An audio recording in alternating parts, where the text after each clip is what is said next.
बंगाल की सियासत में बड़ा उलटफेर हुआ है। कल तक जो कांग्रेस लेफ्ट और फुरफुरा शरीफ के पीरजादा अब्बास सिद्दीकी एक मंच पर एक साथ दिख रहे थे, एक बार फिर उनमें दरार आ गई है। कांग्रेस और पीरजादा के बीच सीटों के बंटवारे को लेकर बात नहीं बन पा रही है और अब पीरजादा अब्बास सिद्दीकी ने ऐलान कर दिया है कि वो लेफ्ट के साथ मिलकर चुनाव लड़ेंगे, लेकिन कांग्रेस के खिलाफ उम्मीदवार उतारेंगे। यानी दरार पड़ गई है, एक तरफ अब्बास सिद्दीकी और लेफ्ट तो दूसरी तरफ कांग्रेस। पीरजादा अब्बास सिद्दीकी हमारे साथ है। हम इस समय फुरफुरा शरीफ आए हुए हैं। पीरजादा साहब, प्रदीप भट्टाचार्य साहब हैं, कांग्रेस के एमपी, यहाँ आपसे बातचीत भी वो कर रहे हैं। उन्होंने हमको ऑन रिकॉर्ड TV9 को कहा है कि उनको सिर्फ 92 सीटें मिली इस अलायंस में कांग्रेस को, और इस 92 सीटों में से वो आपको नहीं दे सकते हैं, क्योंकि पिछली बार वो 92 सीटों पर ही लड़े थे। तो जितने पर वो लड़े थे उसमें से आपको कैसे दे दें? तो उन्होंने तो ये साफ कह दिया कि नहीं दे सकते 92 सीट्स में आपको। हमको तो अगर ये साफ कह दिया तो बहुत अच्छा किए हैं। यही तो बोलना चाहिए, हम नहीं देंगे, ये बोलना चाहिए थे। बात दरअसल हम तो किसी से जबरदस्ती कुछ नहीं मांग रहे हैं। आप हमारे साथ दोस्ती करना चाहते हैं तो हम आपके साथ दोस्ती करने के लिए तैयार हैं। दोस्ती करने के लिए कुछ तो खोना पड़ता है, कुछ पाने के लिए कुछ खोना पड़ता है। लिहाजा उनको कितना सीट दिए वो तो हमको मालूम नहीं, वो लेफ्ट और कांग्रेस की बात है। मगर हम लोगों ने सीट जो दिए थे, उन लोगों ने बोला था सीट बातचीत कर रहे थे, तो अगर उन लोगों ने खोल के बता दिए जे हम एक भी सीट नहीं। अगर चाहें तो मैं एक मिनट की उनकी बातचीत आपको सुना भी सकता हूं, ताकि आप बोले आपकी जबान पे हमारे नहीं, आपको क्लैरिटी हो जाए। देखिए, ये उन्होंने हमको इंटरव्यू दिया है और आपको मैं इंटरव्यू में दिखाता हूं उन्होंने कहा क्या है। 92 सीटों से कम मंजूर नहीं, 92 से मंजूर नहीं है। 92 सीटों में ISF को नहीं दे सकते, ये भी उन्होंने कहा। आज जो हुआ उससे मुश्किलें बढ़ गई हैं। ठीक है, ये खुल के बताना चाहिए था। आज बहुत खुश हुई है, ये खुल के बता दिए हैं। बस उन्होंने क्लियर कह दिया है बस यही होना चाहिए, यही होना चाहिए था। ये खुल के बता दिए, इसलिए हमने बहुत खुश हुए हैं। क्योंकि हम लोगों ने सोच रहे थे शायद जैसे बाम की तरफ से दिए हैं, उन लोगों की तरफ से हमको जो जगह हमारे पसंद है उस जगह छोड़ देंगे, तो बाकी जगह हम सपोर्ट करेंगे। तो अगर ये खुल के बता दिया, हमारे लिए बहुत आसान काम हुई है। अब आपकी क्या रणनीति रहेगी जब उन्होंने ये क्लियर कहा है कि 92 सीट्स में जो उनको मिली आपको नहीं दे सकते हैं? अब आपकी क्या रणनीति होगी? क्या जहाँ जहाँ पसंद है हम तो चुनाव लड़ेंगे। हम तो चुनाव लड़ने आए हैं, तो हम जहाँ जहाँ हमारा कैंडिडेट रहे, हमारा जो सीट पसंद है उस जगह हम कैंडिडेट देंगे। आप उतारेंगे वहाँ कैंडिडेट? हाँ, हम तो अपने हिसाब से चुनाव लड़ेंगे। अपने हिसाब से आप चुनाव लड़ेंगे? बेशक। बंगाल में सीटों पर पीरजादा अब्बास सिद्दीकी का बड़ा बयान। 60 से 70 सीटों पर चुनाव लड़ने का हमारा प्लान है, ये कहा अब्बास सिद्दीकी ने। वाम मोर्चा ने हमारी सीटों की लिस्ट मान ली है, ये भी बताया गया, और हमारा गठबंधन वाम मोर्चा के साथ रहेगा, ये कहा अब्बास सिद्दीकी ने। बाकी सीटों पर हम अपने कैंडिडेट उतारेंगे। बाम को एक लिस्ट दिए थे जो हमको ये सीट चाहिए, अगर इस जगह आप नहीं देंगे तो बाकी जगह आपको सपोर्ट करेंगे। बाम ने वो लिस्ट से ज्यादातर उसमें मान लिए हैं। वाम मोर्चे ने मान लिया आपकी? हाँ, मान लिए हैं। तो कांग्रेस को जो लिस्ट दिए थे उनके पास से अभी थे कोई बात नहीं आ रहे थे, कोई जवाब आपको नहीं? इसीलिए काल बोल रहे थे जे, इसीलिए हमने बोल दिया जो हमारा जो पुराना वादा है कि जहाँ जहाँ हम सीट देंगे वहाँ अगर नहीं कोई नहीं देगा तो उस जगह हमको हेल्प करेंगे। इसी हिसाब से बाम ने हमारे बात मान ली है, तो बाकी जगह जहाँ जहाँ बाम सीट देंगे, मेरे वादा के हिसाब से आप लोग उसको बाम को सपोर्ट करो, यही हमारा बोलना था। और अब आपको सुनाते हैं कांग्रेस की वो बात जिसके बाद पीरजादा अब्बास सिद्दीकी ने यह फैसला लिया। TV9 भारतवर्ष ने बांग्ला कांग्रेस के सीनियर लीडर प्रदीप भट्टाचार्य से बात की। उन्होंने बताया कि अपने हिस्से की 92 सीटों पर कांग्रेस कॉम्प्रोमाइज नहीं करेगी, यानी पीरजादा को एक भी सीट नहीं देगी कांग्रेस। हम लोग का साथ बातचीत हुआ, लेफ्ट पार्टीज का बातचीत हुआ, और सेकुलर फ्रंट जो है उनका साथ भी बातचीत हुआ, लेकिन लेफ्ट फ्रंट हम लोग को कितना सीट छोड़ेगा ये अभी तक फाइनलाइज हुआ नहीं।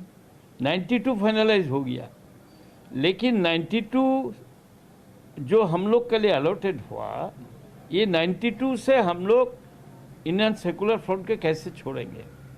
इसीलिए लेफ्ट को हम लोग ने बोला जब आप हमको 10 सीट एक्स्ट्रा दे दीजिए, जो 10 सीट हम उनको दे देंगे। आप ये कह रहे थे कि 102 सीट आपके पास आ जाए तो वो 10 सीट आप उनको दे देंगे? 10 सीट उनको हम दे देंगे, इसमें कोई प्रॉब्लम है नहीं।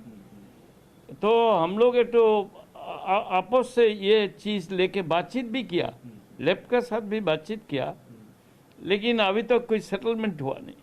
लेकिन आज जो हो गया अचानक, ये थोड़ा मुश्किल हो गया। लगता है थोड़ा प्रॉब्लम हो जाएगा। ये प्रॉब्लम कैसे रिपेयर होगा मालूम नहीं मेरा। बंग युद्ध में तीसरे मोर्चे में मची तनातनी को पीरजादा के खास इलाके फुरफुरा शरीफ के लोग कैसे देख रहे हैं, हमारे सहयोगी अभिषेक उपाध्याय की ये रिपोर्ट देखिए। इस बोर्ड पर लिखा है फुरफुरा शरीफ। फुरफुरा शरीफ इस समय बहुत चर्चा में है और उसकी वजह यह है कि जो फुरफुरा शरीफ के पीरजादा अब्बास सिद्दीकी भाईजान हैं, उनका और कांग्रेस और लेफ्ट के बीच में तालमेल की जो बात चल रही थी उसमें नया पेच आ गया है। कांग्रेस ने ये कहा है कि वो सीटें नहीं दे पाएंगे क्योंकि उनके पास इतनी सीटें हैं ही नहीं कि वो फुरफुरा शरीफ को दे सकें। अब समझने वाली बात ये होगी कि यहाँ पर जो रहने वाले लोग हैं वो क्या समझते हैं और उनके जहन में इस पूरे अलायंस को लेकर के क्या चल रहा है और फुरफुरा शरीफ का समर्थन कितना मायने रखता है। पहले उनसे समझने की कोशिश करते हैं। आप यहीं के रहने वाले हैं, फुरफुरा शरीफ के ही? हाँ जी। अच्छा, पीरजादा साहब यहाँ रहते हैं, भाईजान साहब, उनका सपोर्ट कितना मायने रखता है इस चुनाव में? करीब कम से कम तो 50-60 सीटों पर फर्क पड़ जाएगा, ये एकदम पक्का आप कह रहे हैं? पक्का। पर आज से पहले कभी वो चुनाव में उतरे नहीं है, पहली बार उतर रहे हैं, तो आपको कैसे लगता है 50-60 सीटों पर असर पड़ जाएगा? लेकिन आप तो देखा है ना, ब्रिगेड में पहले कितना उसका समर्थन था। उसके ज़्यादा उसके आदमी है ना, एसएफआई का। तो कांग्रेस तो ये कह रहा है कि सीटें नहीं दे पाएगा, वो अलायंस जो है बात बन नहीं पा रही है। कांग्रेस का तो कोई इधर का कोई है ही नहीं। हाँ। अब ढूंढ ढूंढ के मिलेगा तो एक भी नहीं मिलेगा उसको।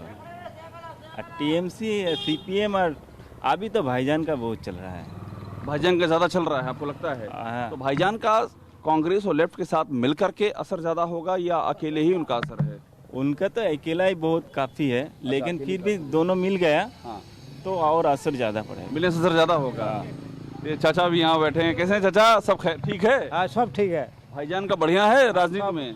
हाँ, भाईजान बहुत अच्छा है। असर अच्छा है राजनीति में, पॉलिटिक्स में? हाँ, फर्क पड़ेगा?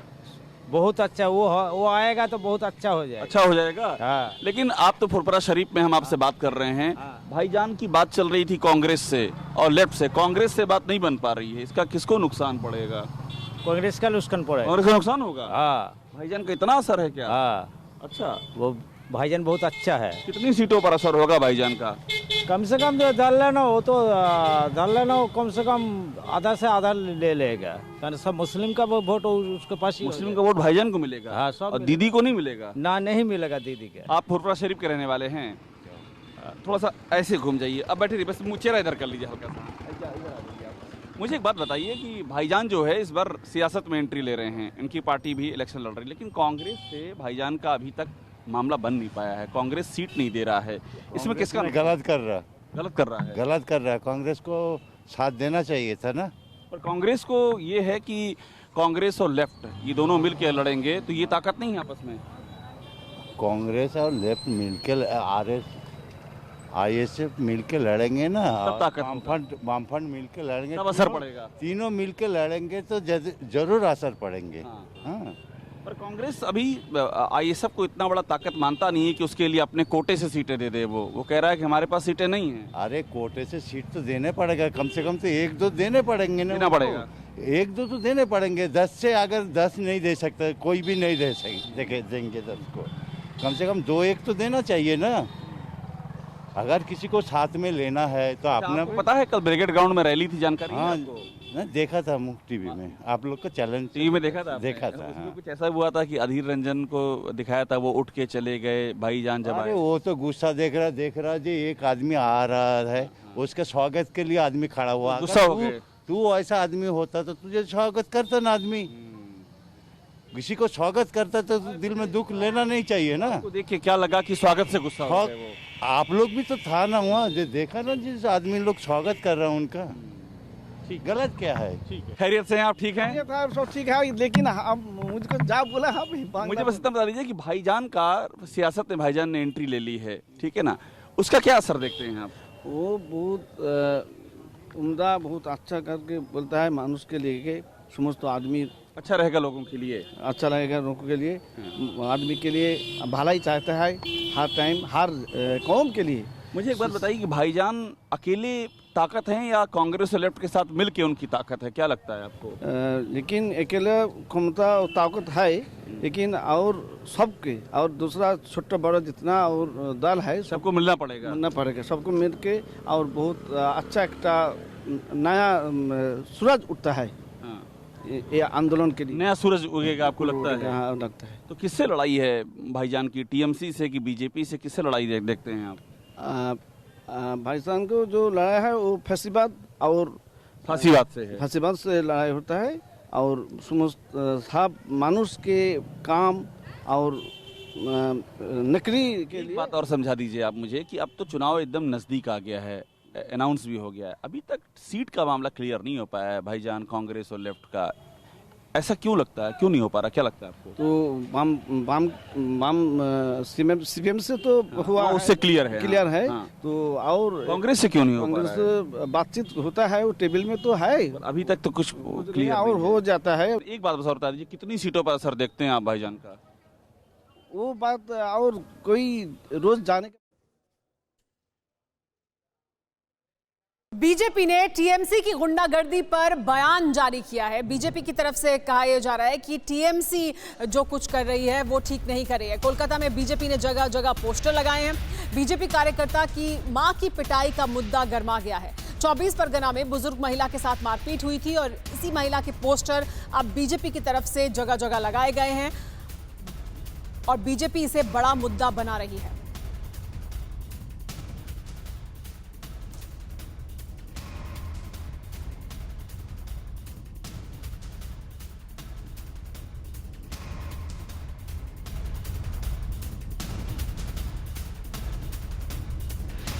महिला के पोस्टर लगाने के बाद इस मुद्दे को गरमाया जा रहा है कि किस तरह से बीजेपी कार्यकर्ताओं के साथ व्यवहार किया जा रहा है। तो देखिए, दो तस्वीरें, पोस्टर वॉर चल गया है। ये दो तस्वीरें देखिए, एक तरफ वो तस्वीर है जो बीजेपी में सवाल पूछा जा रहा है, जिसका मुद्दा बनाया गया बीजेपी की तरफ से कि क्या ये सही हो रहा है। तो दूसरी तरफ ममता बनर्जी ने भी, यानी टीएमसी ने भी पोस्टर लगाया है और उनकी तरफ से भी सवाल पूछा जा रहा है। बंगाल की बेटी है ममता बनर्जी, इसका एक पोस्टर लगाया गया है क्योंकि पहले बीजेपी की तरफ से एक पोस्टर लगाया गया था जिसमें एक तरफ ममता बनर्जी थी तो दूसरी तरफ बीजेपी की तमाम और महिला नेता थी। इस वॉर के बीच बीजेपी ने नया पोस्टर जारी कर दिया है। इस नए पोस्टर में बीजेपी की तरफ से कहा जा रहा है कि एक तरफ प्रधानमंत्री मोदी हैं, एक बूढ़ी मां के पैर छूते दिखाई दे रहे हैं, तो दूसरी ओर नॉर्थ 24 परगना में हमले के शिकार बीजेपी कार्यकर्ता की मां की तस्वीर है और लिखा हुआ है कि बीजेपी वर्सेस तृणमूल। यानी एक तरफ प्रधानमंत्री नरेंद्र मोदी किस तरह से बुजुर्गों का सम्मान करते हैं वो दिखाने की कोशिश है, फिर बुजुर्ग महिला के साथ किस तरह से मारपीट की गई जिसका आरोप बीजेपी की तरफ से तृणमूल कांग्रेस के कार्यकर्ताओं पर लगाया गया, वो तस्वीर लगाकर सवाल पूछा गया है कि ये बीजेपी वर्सेस तृणमूल है। एक और बड़ी खबर आपको बता दें कि नॉर्थ 24 परगना में हमले के शिकार बीजेपी कार्यकर्ता का बड़ा आरोप भी सामने आया है। मुझसे पार्टी छोड़ने को कहा गया और फिर बुरी तरह पीटा गया। मुझे बचाने आई बुजुर्ग मां को भी नहीं छोड़ा, ये कहना है इस बीजेपी कार्यकर्ता का। मारपीट में घायल बीजेपी कार्यकर्ता गोपाल मजूमदार की मां की हालत गंभीर है। 70 साल की हैं मजूमदार की मां, जिनको बुरी तरह से पीटा गया था। ये गोपाल मजूमदार हैं, बीजेपी के कार्यकर्ता जिनके घर पे ये हुआ है, उनसे बात करते हैं। ये क्यों मारपीट किया उन लोगों ने आपके साथ में? झंडा लगाने का बात था कुछ? नहीं, আমি ওই রকম কোনো ব্যাপারের সঙ্গে জড়িত না। ঠিক আছে, আমি সক্রিয় পার্টির কর্মী, বিজেপিটা করি। ঠিক আছে, बीजेपी के कार्यकर्ता हैं आप? হ্যাঁ, আমি বিজেপি মন্ডল কমিটির চতুর্থ। मंडल कमेटी में है। अच्छा, इन्होंने बोल रहा है जे आकर बोल रहा है तू बीजेपी मार रहा है, बीजेपी का कार्यकर्ता है, कार्यकर्ता है तो बीजेपी छोड़ दे, नहीं तो ऐसे मार दूंगा तेरे को। इसलिए इसका घर में घुसा, इसको मारा, इसको मम्मी जी को मारा। आपको कहा बीजेपी छोड़ दो? হ্যাঁ, এইরকম কথা বলেছিল। अच्छा, ठीक है, इसको इनको जब मारा है इसका मम्मी ने रोका, अच्छा। मुंह से रोका, लेकिन इसको मम्मी तो बीमार था, इसको मम्मी को भी बहुत। मम्मी का एज क्या है इनकी? 80 ईयर। कहाँ चोट आई है मम्मी को? कहाँ कहाँ चोट आई है? चोट कहाँ लगी है? कुछ इनसे चोट कहाँ कहाँ बोल रहे हैं? দেখো ওই ঘরে আমাকে তেলে মেরেছে, তারপর আমি এইখানে ঢুকেছি ওই খাটের। का जो बाट है ना, आर्म्स का जो बाट है, इसको मारा, यहाँ इनको इनको मारा, इसको माँ को लात घुसा जो होता है माँ को मारा है? मारा लात घूंसे से मारा है माँ को? মাকে কি করেছে আমি তো ওই ঘরে পড়া ছিলাম, আমি ঠিক বলতে পারবো না, তবে মাকে এইখানটা ধরে ধাক্কা দিয়ে ফেলে দিয়েছে মা বলছে। क्या बोल रही हैं? ये बोल रहा है जो मम्मी भी तो बीमार है, तो इन्होंने इनको जब मारा है इनको तो गिर गया, तो मम्मी को भी बहुत मारा। मम्मी इनको बोला जब हमको इसे पकड़ के लात लूट मारा, इन्होंने तो देखा नहीं है, इन्होंने तो दूसरा घर में गिरा हुआ था। नॉर्थ 24 परगना से TV9 भारतवर्ष की ग्राउंड रिपोर्ट भी देखिए। पीड़ित बीजेपी कार्यकर्ता के घर पहुंचा TV9 भारतवर्ष और उनसे की बात। वो वृद्ध माँ हमारे सामने यहाँ बैठी हुई हैं और उनके बेटे गोपाल मजूमदार, ये देखिएगा, उनको खाना खिला रहे हैं। गोपाल मजूमदार जिनको मारा पीटा गया है, काफ़ी चोटें आई हैं और देखिए खाना खा नहीं पा रही हैं। खाना नहीं खा पा रही हैं, खाना नहीं खा पा रहा, बैठा भी नहीं जा रहा है इनसे। बैठा आप तो जितना तक सबूत है पूरा ना, ये आँख के नीचे सूजा हुआ है। इतना मारा। आप देख, आपका सामने विक्टिम भी बैठा हुआ है, आप मीडिया भी है, आप दूध का दूध पानी का पानी निकाल लीजिए। देखिए पूरी आँख सूजी हुई है। हमको यहाँ तस्वीर जो है बहुत ही ये हृदय विदारक तस्वीर है। दूर से हम दिखा रहे हैं, देखिए हाथ भी सूजा हुआ है। ये देखिए किस तरह से हाथ सूजा हुआ है, देख करके इसको अफसोस हो रहा है। बेटे हैं जो दिखा रहे हैं, अपनी माँ की तकलीफ़ चोट आई है और पूरा आँख के चारों ओर हम देख रहे हैं सूजा हुआ है। ये सर दीवार से लड़ा दिया गया था। दीवार से लड़ा दिया। हाँ, बोल पा रही हैं कुछ? आप बोल नहीं पा रहे, ठीक से बोल नहीं पा रहे, भूल भाल बोल रहा है, बोल नहीं पा रही हैं। भूल भाल अभी क्या कह रही हैं? भूल भाल बोल रहा है। अच्छा, सर में हो रहा है। चोट लगा है ना, इलाज से ठीक से नहीं हुआ है। हाँ ठीक है। तो ये हम जो देख रहे हैं, ये वाकई दिल दहला देने वाला दृश्य है और ये टीएमसी के लोगों पर सीधा आरोप इस परिवार की ओर से लगाया जा रहा है कि उन्होंने ये करा हुआ है, उन्होंने किया हुआ है। ये आप परिवार की हैं? फैमिली के नहीं है, पड़ोस के हैं? पड़ोस का है। आप पड़ोस के हैं। तो ये है वो तस्वीर ये दिखाती है कि किस तरह से इंसानियत पर चोट की गई है। कैमरामैन चंद्र शर्मा के साथ अभिषेक उपाध्याय, भारतवर्ष, निमिता। गोपाल मजूमदार के घर पहुंची बीजेपी नेता अग्निमित्रा पॉल। मारपीट में घायल गोपाल की मां का हाल जाना। अग्निमित्रा पॉल ने TV9 भारतवर्ष से भी बात की। उन्होंने कहा कि 2 दिन गिरफ्तारी नहीं हुई तो बड़ा आंदोलन करेंगे, यानी 2 दिन। पॉल मौजूद हैं, वो यहाँ पर आई हैं निमिता में, जहाँ पर एक बीजेपी कार्यकर्ता की वृद्ध माँ के साथ मारपीट की गई। अग्निमित्रा जी, आप पहले बताइए कि आप देख कर क्या आई हैं, क्या स्थिति है उनकी? बहुत खराब उनका अवस्था है। वो बहुत माने असुस्त थे पहले से, और परसों जब ये घटना हुई रात को 1-1:30 बजे, आपको मालूम है कि तृणमूल का कुछ गुंडा वो इस घर में आए। घर में सिर्फ माँ है और माँ के बेटा है जो हमारे कार्यकर्ता है। 2017 साल से गोपाल दा जो हमारे कार्यकर्ता है वो बीजेपी कर रहे हैं, एक्टिव पॉलिटिक्स कर रहे हैं बीजेपी, और उसके पहले भी वो बीजेपी का मेंबर थे। तो ये जो एक अपप्रचार तृणमूल करने का कोशिश कर रहे हैं कि ये बीजेपी का अंदर का गोष्ठी द्वंद्व है, ये बात सही नहीं है।